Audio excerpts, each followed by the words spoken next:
what is the secret AI Volkswagen sauce in the future? While driving, the car is going to adapt to your way of driving. So when you get out, get up, the jazz music is running, you go to your car and automatically it flows through and it will play jazz too. I started here in Taipei and I went direct to Kenting and then basically went up the entire... You went all the way down? All the way down all to Kenting. All the way down. So the entire country is basically equipped from an infrastructure point. So are we ready for EVs? We are absolutely Are we ready. ideal for EVs? We are more than ideal. 哇，我是 Dennis， 欢迎来到 Yahoo 汽车名人堂。我们这边呢，访问一些大神级人物，从他们眼中看汽车世界，还有产业如何，世界如何。当然，现在人来到电跟油的中间 ，Dennis 下个车子一定是电车。不过今天看起来，可能下个车子是个福斯哦。福斯要问谁呢？就要问这位大神，他是今天 Dennis 的副驾哦。Hey man, who are you? Hi, 大家好。I'm Steffen Knapp. I'm the Managing Director of Volkswagen here in lovely Taiwan. Oh my God!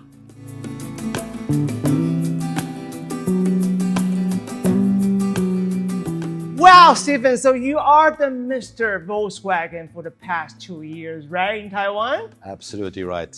How was the amazing 2 years in Taiwan? Oh, stunning. It was a fantastic ride so far. So really lovely country, lovely people in particular, very well organized. Yeah, really an interesting time. So for past 2 years, we heard that you are a driver in I'm a Taiwan. driver, yes. So what Volkswagen is your daily drive to work? So at the moment I'm driving an ID.5 Oh, the best GTX, one. nice electric vehicle, lots and lots of power. Yeah, it's really fun to drive. So I'm living in Beito, so it takes me 20 kilometers. I'm driving normally in 30 minutes because I get up pretty early. So I leave at 6:30, then I'm at 7 o'clock at work, and you can really enjoy driving. You get to your office 7 a.m. Yes. Oh, 7 you are a.m. crazy. I wouldn't say so. So what is your daily route? Your daily drive? So I have actually everything. So from very windy roads, because I live on the mountain. Okay. Yeah, I have highways where I can really accelerate a little bit. I'm having normal, usual, let's say city traffic where you can change lanes and can be agile. So everything what you need to have a fun drive. So how is the IQ Drive work in Taipei City? Yeah, IQ Drive, I think in that city is really important. Oh. In particular, the adaptive cruise control. You just switch it on, you let the car roll, and you don't have to brake and stop the whole time. That is really helpful because this is the classic city where you would spend, you say, normally on average, almost 2 years on your life you are spending in traffic, sitting in the car. Wow. And there are all these tools, these support systems are very, very important for you. I'm from LA. It's even worse there. Oh, really? We actually sleep in the car. That's crazy. I actually lived in India for 4 years. Oh. And if you're talking traffic, this is traffic. Oh. Yeah. What's like in India to drive? It is just, you have everything. From cows crossing the street, from cars getting in a crossing, no traffic lights, just the strongest is going to survive. Yeah. From crazy scooters, obviously in these countries without helmets, having 4 people on a mini scooter, it is just, it's really vibrant city. Yeah. So do you get to switch cars? Switch to a different Volkswagen? Yes, I switch actually cars every 6 months. So what get a new is your- one. What is the next ride? Yeah, the next ride, I'm still not 100% sure, but I potentially go for a 430 new Tiguan. Oh. Beautiful car, but with the black style package, with the black mirror caps, front in black, the black roof rails, and the car looks just stunning. You made a road trip from north to south with ID.5, right? I did, yes. Yeah, What is the takeaway? So actually, why I did it is because we launched our electric vehicles back in October 2024, and we invested a lot in infrastructure, charging stations, convenient experience for our customers. And I thought, oh, come on, I have some time. Let me just investigate whether it's working the way we wanted and how ready is Taiwan for electric vehicles. So I started here in Taipei, and I went direct to Kenting, and then basically went up the entire... You went all the way down? All the way down to Kenting. All the way down? Yes. And then all the way up on the West Coast. Yeah, visited all my dealers, saw a lot of my sales teams. Was really fun. And I have to tell you, apart from this lovely country, driving an electric vehicle, cruising on the roads, no problems with infrastructure, it was a fantastic experience. Oh, any challenges or difficulties? Yeah, the biggest difficulty is not to stop everywhere and have some local food. That Oh. was the hardest for me, yeah. But honestly, Dennis, it's very, very easy to use electric vehicles in that country. We have now around 15,000 charging stations here already. Out of those 15,000, 4,000 are DC high-speed chargers, yeah. So the entire country is basically equipped from an infrastructure point. So are we ready for EVs? We are absolutely Are we ready. ideal for EVs? We are more than ideal because the distances are not so long. And a lot of people are living in a city and they are commuting on a daily basis, let's say 30 kilometers. And with an ID.5 or 4, you have a range of 500 kilometers. So one charge a week is absolutely enough. It's very cheap, very affordable, yeah, super convenient. So I think if not Taiwan, there's no other country that is more ready for electrification than Taiwan. Or he said it, we are ready for EV. Are you ready for EV? You know what? When I come to your showroom, oh my God, you got everything lined up already. It's like an all-star team in a football team. And we heard that you had the ID Cross concept already, so that should be the T-Cross, the EV version. When a Taiwanese, a typical Taiwanese, walk into the showroom, I think we're looking for an SUV, right? Do you think we will love an EV version of SUV? You already love EV versions because our ID.4 and 5 is an ASUV, so in the middle class SUV. And 70% of Taiwanese customers are opting for SUVs as we speak, yeah? So it's a perfect combination. And the advantage of the EV concept in the SUV space is that you have on the same size more package. Yeah, so if you speak in Volkswagen terms, an ASUV like our ID.4 has the space of a B SUV in the ICE world. Yeah, so because you have the battery, the power, the gear shift, the transmission is obviously much smaller. You have much more package to use and therefore much more space. So Taiwanese usually, from my humble experience, are looking for CP value. What do I get for my that's NTD? a local term right there. So have a lot of car for your money. And on an electric vehicle, you have, like I said, space, you have technology, you have a lot of torque. So you're very agile, in particular in city conditions like 23 million people are living in. So I think it's a perfect combination for a Taiwanese customer. When a Taiwanese is coming for SUV, what are they looking for most of the time? So for an SUV, obviously, they like the normal concept of an SUV. So higher seating position, so it's easier to enter, yeah, more space, a fancy design, yeah, modern design, and obviously Taiwanese are adoring gadgets. Nah? So all kinds of assistance systems, electronic features, that's something you guys really love, yeah, and that's important to have in this world. So what kind of family fits ID.4? What kind of family fits ID.5? Yeah, look, both kinds of families, because both cars have a lot of space, but I think the ID.5 is a more sporty version because it had this coupe line, okay? You have the classic SUV features, higher seating position, safety, the feeling of ruggedness, a nice design, but it's more a sporty concept. Whereas the ID.4 has more luggage room, yeah, and it's a little bit more boxy design. So it kind of is a classic SUV rather than the sporty coupe-like. So I guess, I'm starting my shopping now. You know what? According to my source, the price for ID Polo is about 25,000 euro, which is the entry level or affordable level. So if that car comes to Taiwan, what is the pricing going to be? You need to be in the same price range, of course, yeah. Look, normally our cars are between 15 to 20% cheaper in Taiwan than they are in Germany. And the 25,000 euros you're referring to is the price which they are planning to sell it at in Germany. So you can see that we will not be able to sell this vehicle at a higher price in this country. So we will be in the same price bracket. When you look at the car makers, they all put out the entry-level EVs. Why do they do that right now? Look, the starting point in an innovation curve is always that you are going for the enthusiasts. And the enthusiasts are looking for really a lot of gadgets, a lot of product, and they're also willing to pay more. But now we are in the phase of getting from an innovation into a mass phenomena. And therefore you need to increase your range, your portfolio, and also tackle the lower priced areas where the mass of the customer is lying.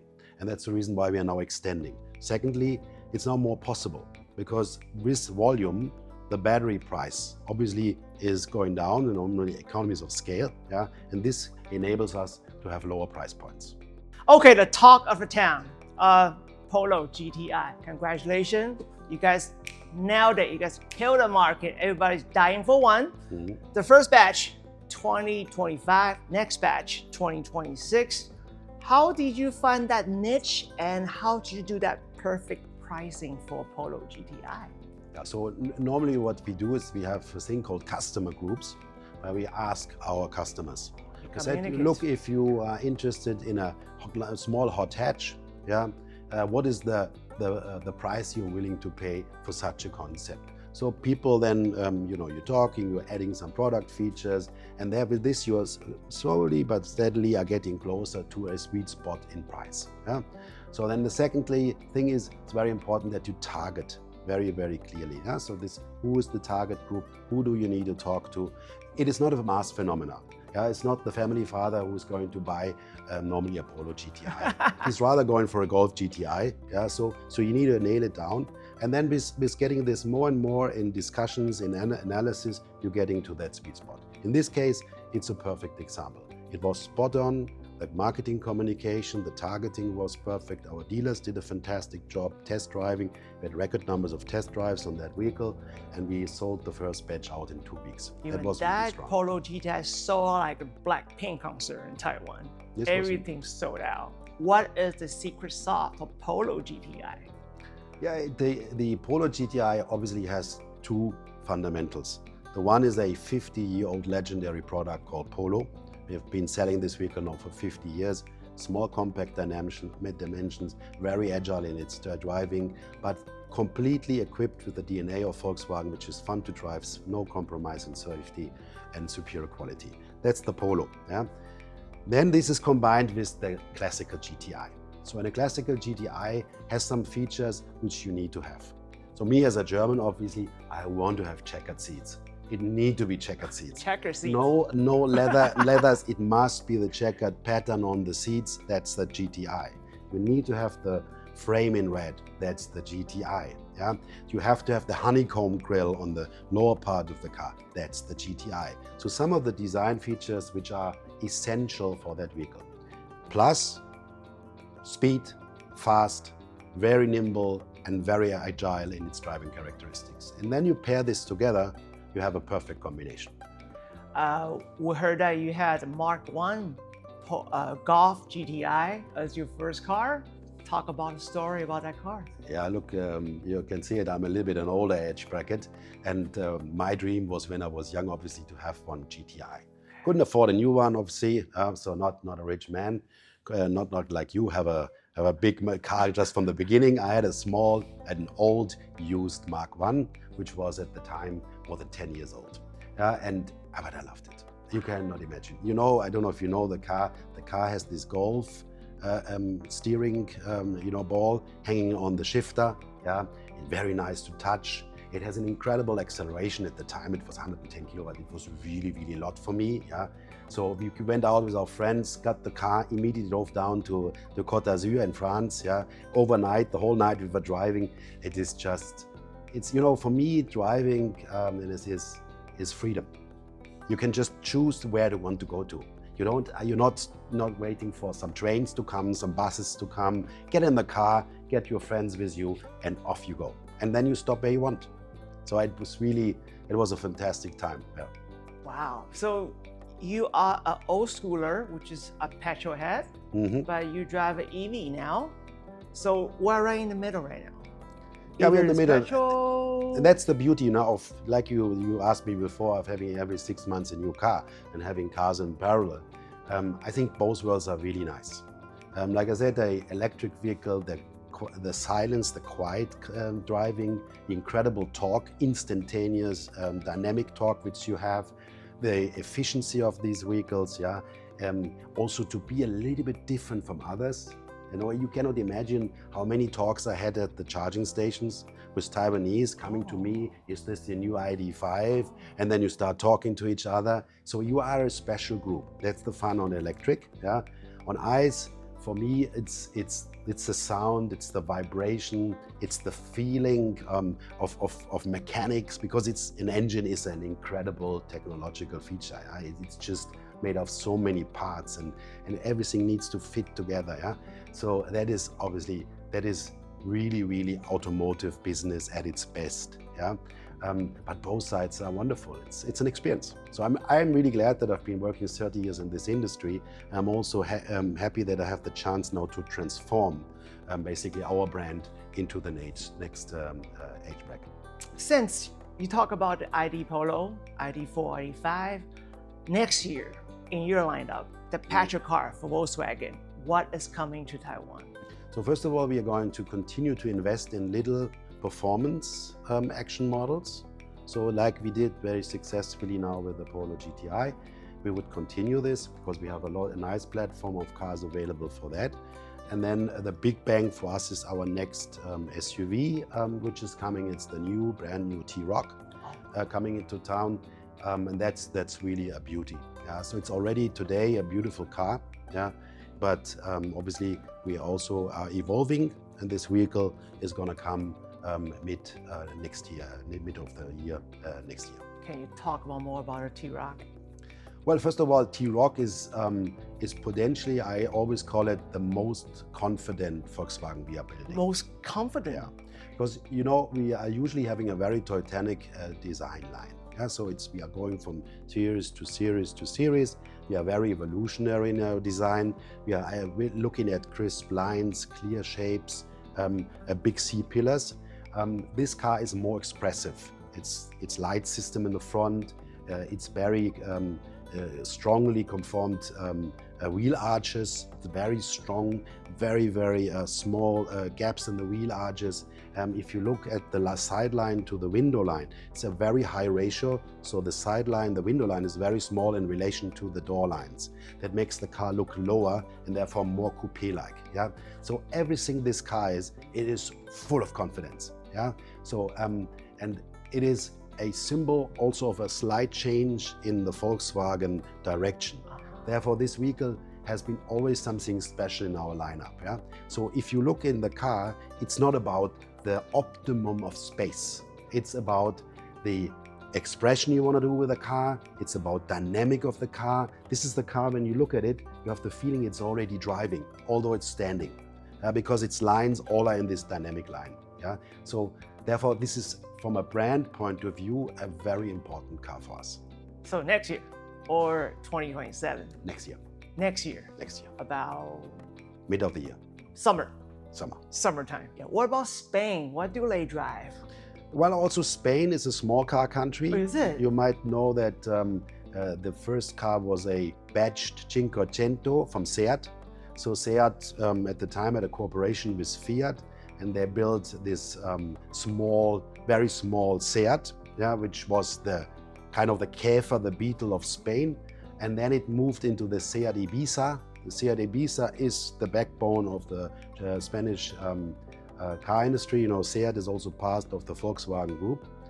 So they are in this category. So, but slowly and steadily, they're moving into SUVs too. Oh. So the small SUVs, like the T-Cross, is built in Spain, for instance, in Palmela. Is a big market there. So you have a car from Volkswagen which is called T-Cross. As you know, we are selling it here too. And then you have a Seat Arona, which is kind of a sister model, which we are selling very successfully there. So it's also, Spain is a pretty small car market. What about South Africa? What kind of car do they sell there? So also South Africa is very much focused on small cars. Again? So we, as Volkswagen, we are producing 2 cars at the moment. One car is called a Polo Vivo, which is a previous classic Polo, which is the best seller in South Africa. It's #1 in the market. And then we are building the classical Polo, the Polo GTI, as we saw it down there, is built in South Africa. So these 2 models, they represent around 60% of the South African Volkswagen volume. So it's very, very small car focused. Okay, then what is the best seller in Taiwan for Volkswagen? In Taiwan, and that's the beauty of this market, it's very interesting. Although you don't have a lot of space. We don't. Yeah, you're buying a lot of A cars, so the middle class cars. And the explanation, I found this always funny. You guys are renting a parking spot. Yes, we do. And you say you need to utilize the parking spot. So I'm not buying a small car, I'm buying a bigger car. CP value. CP value, yes. So, but coming back to your question, our most sold car is the Tiguan. The Tiguan is the most sold car. The big car. Mm-hmm. So we are a highly condensed country with small, narrow alleys, but we all drive big cars. Yes. So Tiguan is your best seller. Correct. Steffen, you've been in this business for 30 years. You probably see the future before we do. And AI is a trend right now. How much AI going to be implanted into a car in the future? So it's not even in the future, it's today. So artificial intelligence in our business is everywhere. So if you are talking, for instance, about predictive safety, okay? What does this mean? You are driving on the road and there's a car coming from the side. The cars are connected, they're communicating with each other, and this car is a little bit too fast. My car in the future will slow down in order to prevent an accident. How is this done? It's done by using super amounts of data with high processes. We call this so-called swarm data. So with this amount of data, we can preempt and see exactly what could happen theoretically from a crash point. Yeah? So and this is in all technical solutions, in all autonomous driving levels, you have artificial intelligence. You have to know everywhere where you have millions and millions of data points. Yeah? And you can use a technology in order to sort this data point and preempt and calculate and can calculate certain algorithms and patterns. You're talking about artificial intelligence. Yeah? But this is not only in the car in the future, it's also in the marketing, in the sales world. You're using this more and more. So if you take, for instance, here in Taiwan, we are connecting our cars. We have a so-called dongle solution where we know where the customer is driving, how fast he's driving, how much he is driving, how hard he is braking, where he is driving. And with these patterns, we are able to customize an individualized offer to the customer. So if you are driving very hard in the mountains every Saturday, we will then, after a certain while, offer you a very good price on brake pads. Yeah?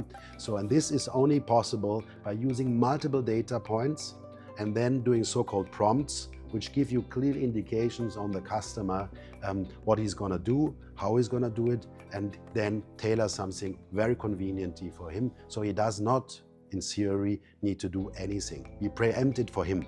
So that if you continue this driving style, you would need new tires, new brake pads, theoretically in half a year's time.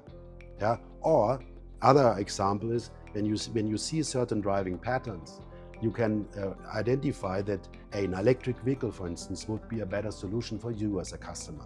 Because with your driving styles of hard accelerations, brakings, you are using much more petrol, more fuel. You rather change to electric vehicle, and you could, with this, have a much better total cost of ownership position.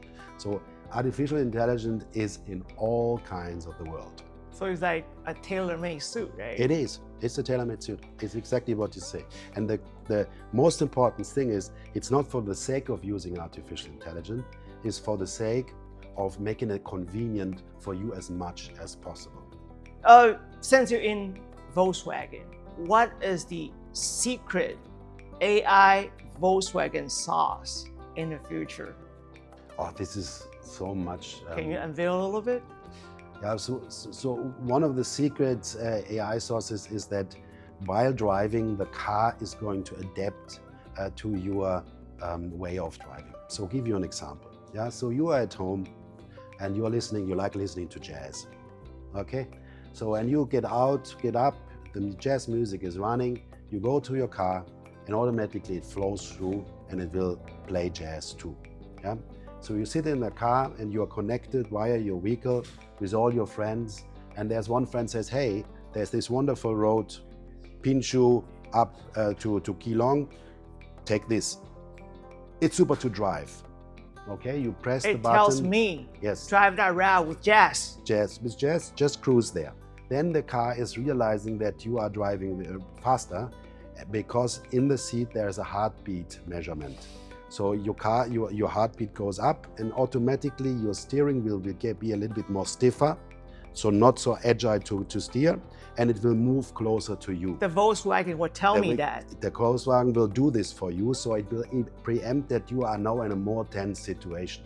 So you're driving like this, then you come on easier roads, and you are in a street with 3-4 lanes, and it automatically will lead you on the lane where for electric vehicles, because you have an electric vehicle and you can go on the left side, because this will be the future that you have lanes only for electric vehicle. In a lot of countries already happening. So you drive on this route and you say, hey, I need to prepare my presentation. And your vehicle will then autonomously drive. You have booked via your system a wireless electric charging pad at a parking place. The car will drive directly there. It is booked for you. Your car will be parked, will be charged via wireless charging pad. You don't have to plug in anything.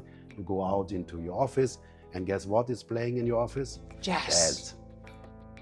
That's it. So this is not real future. That is reality, which is very, very close, and more things like this. So, but again, everything is surrounded and underlined by the fact of convenience. So easy for you. Music is connected, car is connected, everything is connected. Yeah. And everything can adapt itself via this artificial intelligence by using massive amount of data, okay, and preempting and predicting what you're gonna do, and also always following your preferences, because you might have had a bad day, you sit in the car and your heart rate is going higher. It's a natural phenomenon.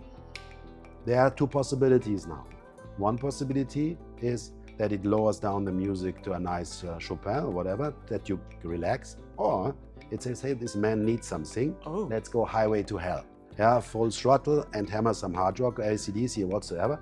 So all these kinds of tools, technologies will be definitely defining our future and going forward. Awesome. You know what? Before you take me for a drive, I got a final question for you. Yeah. You said EV is the future. The whole world said EV is the future. In order for Taiwanese to drive more EVs, what should be done better? The infrastructure, the pricing, the policy, what is the key factor? Oh, there's a lot of factors, but we have time. We can start. So, what is definitely important is the infrastructure. Okay, I think we're on a good way. Like I said, we have massive amount of chargers today already. What definitely could help if these charge point operators would be a little bit more integrated. Today you have massive amount of apps on your phone, and you have from different usages from charge point operator to operator. Secondly, there should be one standard, if you ask me. Today you have CCS1, CCS2, you have Japanese charging standards. So you always, before you go charging, you always have to check whether there is your standard also available. So if you had one standard, it would be much easier for the customer to go, because it would be always CCS2, for instance. Type C, right? Yes, Type C or whatever. Yeah. So this, from an infrastructure point of view, would be very beneficial. Obviously, from a price point of view, from a support point of view, I think the Taiwanese government was already very future-oriented in launching a scheme long time ago. But now, currently as we speak, with the commodity tax incentive for a normal internal combustion engine customer, this kind of advantage is leveling out, because it used to be only available for electric vehicles and now also for ICE. I think there is potentially some room for improvement. So that's from a government point of view, okay? But at the end of the day, everything is related to us, as automotive manufacturers. And my bank account. We need to offer you cars which you want. They need to be sexy, they need to have fun. Yes. So that's us. And so affordable. Affordable, exactly. There need to be a lot of cars, a lot of options available. Then I'm very confident that by 2030, that's our estimation, around 30% of the cars in Taiwan will be electric vehicles. So that will be the future. You know, Steffen, thank you for sharing your future. After I chat with you, I am more toward the EV right now. So can you take me for a quick ride? I can do that, of course. 这里是雅虎汽车名人堂 ，He can drive me around. See you next time. Bye.